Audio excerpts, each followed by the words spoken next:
La estrategia del día es traída para ti por BloombergLinea.com. Muy buenos días, la Fed cumple un año con las tasas en el nivel más alto. ¿Para dónde va la cosa? Peso mexicano al cierre de julio, ¿cuál es el recuento de los daños? Además, ¿cómo va la situación electoral en Venezuela? Y por último, la ironía, una empresa estadounidense que hace negocios con una empresa china, Uber y BYD. No olviden hacer clic al botón de seguir del podcast, activar la campana y así podrán recibir la alerta de un episodio nuevo cada mañana. ¿De qué estamos hablando?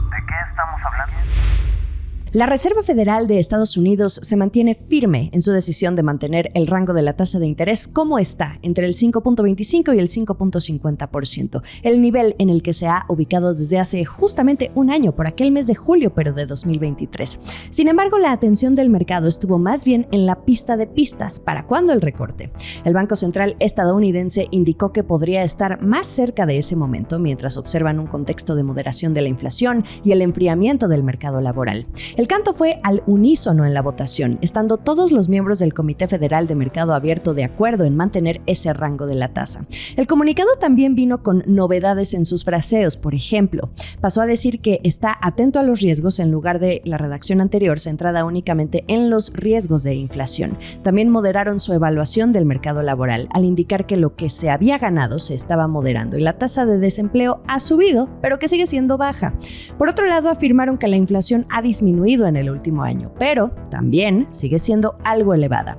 Pero lo más importante es que por ahora se mantiene firme esa postura de que no vieron que fuera apropiado bajar las tasas hasta que hubieran ganado mayor confianza en que la inflación se está moviendo hacia su objetivo de forma sostenible hacia el 2%.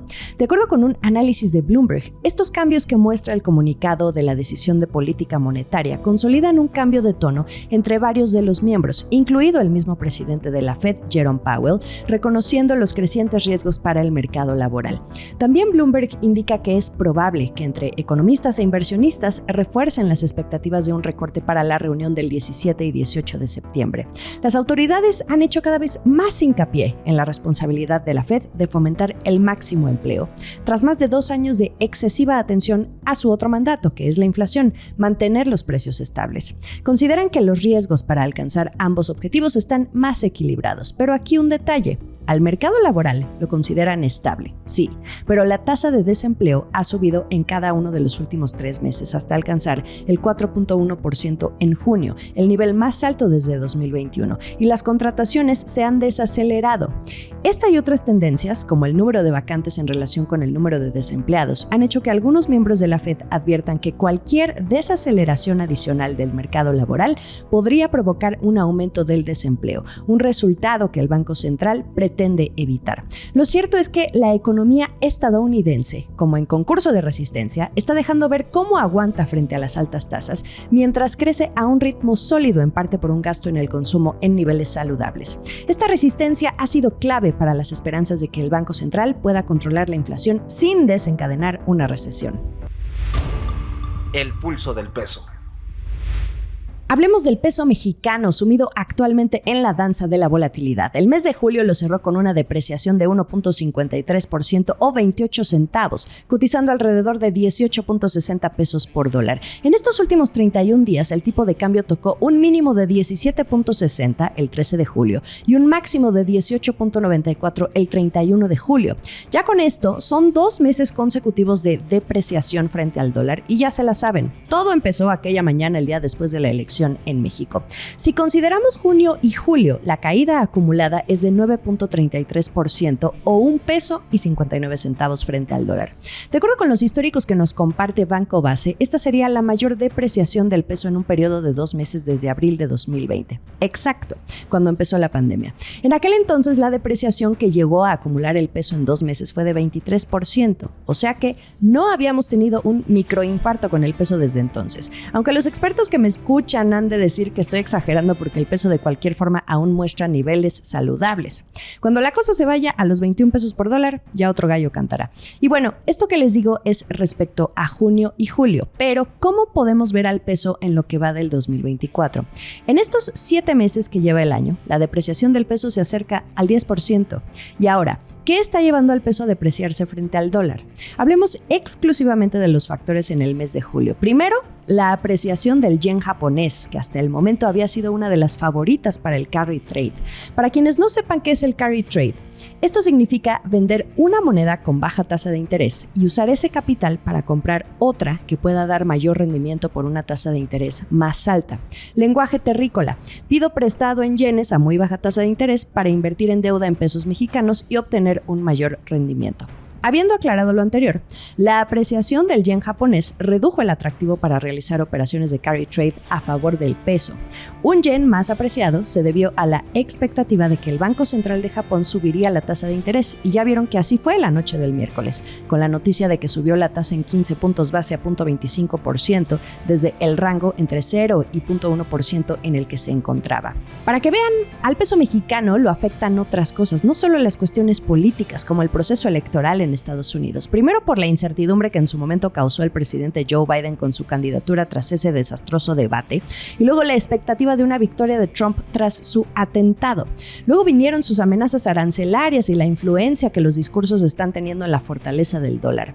En México, el cuento se arrastra desde junio, cuando el mercado ya descontaba la victoria de Claudia Sheinbaum, pero no se imaginó que Morena, el partido de AMLO, junto con sus aliados, sí estaba logrando el llamado carro completo, especialmente en el control del Congreso, la mayoría calificada, para pasar un paquete de reformas como la desaparición de órganos autónomos y la del Poder Judicial, que causaron preocupación en los inversionistas ante un cambio en las reglas del juego que esto pudiera traer para los sectores privados y la propia conducción de la política del gobierno en el poder. En julio, el temor se acentuó al conocer que será el 9 de agosto cuando inicia la elaboración del proyecto de dictamen para comenzar a ser discutida la reforma al Poder Judicial en comisiones, para después ser enviado al Pleno el 1 de septiembre, aquel mes en que entra la nueva legislatura, pero en el que también el presidente Andrés Manuel López Obrador aún gobierna todo el mes hasta el 1 de octubre, cuando Sheinbaum entra en funciones como la primera presidenta de México.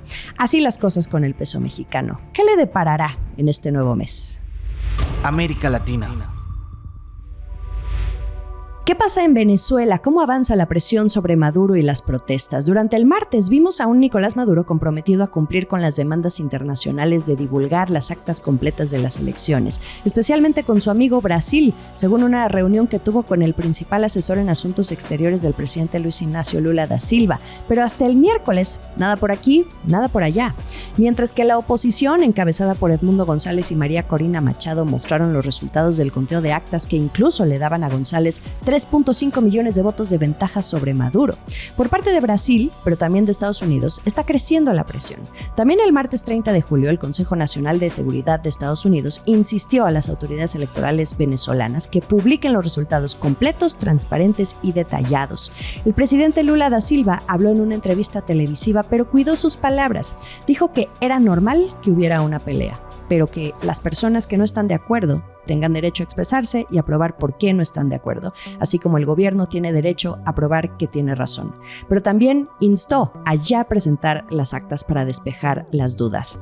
Y ya para el miércoles, Estados Unidos dijo que se le agota la paciencia. Lo dijeron primero el subsecretario para Asuntos del Hemisferio Occidental del Departamento de Estado, quien es Brian Nichols, y luego el vocero del Consejo de Seguridad Nacional de Estados Unidos, quien es John Kirby. Y luego el Centro Carter, en un documento difundido, planteó que las elecciones no fueron democráticas como Nicolás Maduro quiere hacerlas ver. Ante las presiones, Maduro, mientras promete pero no vemos al Consejo Nacional Electoral mostrar esos resultados, vuelve a su tono amenazante. En los últimos días ha atribuido a Edmundo González y María Corina Machado el recrudecimiento de la violencia en el país, y ante las manifestaciones afirma que no le temblará el pulso para convocar al pueblo a una nueva revolución. Así lo dijo la tarde del miércoles. Además, uno de los personajes más cercanos al chavismo, Jorge Rodríguez, pide cárcel para los opositores. Y ahora hablemos del caso de Colombia, otro país de izquierda que se ha mostrado reservado desde el domingo. Primero desde la Cancillería, y hasta el martes pidió claridad sobre los resultados. Y luego el miércoles ya habló el presidente Gustavo Petro, reaccionó. Dijo que las graves dudas pueden llevar a su pueblo a una profunda polarización violenta con graves consecuencias de división. Y agregó que Nicolás Maduro tenía una gran responsabilidad. Luego propuso que se llegue a un acuerdo con la oposición. La atención también ha estado sobre la Organización de los Estados Americanos. El lunes, acuérdense ustedes que 9 países de Latinoamérica habían convocado para que metiera presión esta organización a Venezuela para presentar los resultados. Desde México, el presidente Andrés Manuel López Obrador, quien dice preferir mantenerse al margen, dijo que no iba a participar en esa reunión extraordinaria convocada para abordar el tema. Es decir, no hubo autorización para la canciller Alicia Bárcena. AMLO dijo que no están de acuerdo con la actitud de parcialidad de ese organismo, pero también recordemos que AMLO trae sus propios problemas con la Organización de Estados Americanos. Al final del día, este organismo no consiguió los votos para aprobar la resolución que buscaba instar a publicar esos resultados electorales en Venezuela. Países a favor: Argentina, Canadá, Chile, Costa Rica, Ecuador, El Salvador, Estados Unidos, Guatemala, Guyana, Haití, Jamaica, Panamá, Paraguay, Perú, República Dominicana, Suriname y Uruguay. Países que se abstuvieron: Bahamas, Barbados, Belice, Bolivia, Brasil, Colombia, Granada, Honduras, San Cristóbal y Nieves, Santa Lucía Antigua y Barbuda. Los ausentes: Dominica, México, San Vicente y las Granadinas, Trinidad y Tobago y por supuesto Venezuela. Así las cosas en Venezuela hasta el momento. Por cierto, Perú, que también ha presionado, anticipó que reforzará sus controles migratorios por temor a un éxodo masivo de venezolanos ante ese recrudecimiento del conflicto político. Y por parte de Venezuela, además de expulsiones diplomáticas en los últimos días, el gobierno de Nicolás Maduro anunció la suspensión temporal de todos los vuelos comerciales con Panamá y República Dominicana desde la noche del 31 de julio. El último sorbo. Uber, la aplicación de transporte que nació en Estados Unidos, anda de amigo con BYD, una de las marcas automotrices de China que se están abriendo paso muy rápido en Norteamérica. Fíjense, Uber se va a asociar con BYD para introducir 100,000 vehículos eléctricos en la plataforma de la empresa. Es un acuerdo sumamente relevante entre una empresa de Estados Unidos y una de China. Y ustedes dirán, ¿pero cómo? Si la narrativa es otra.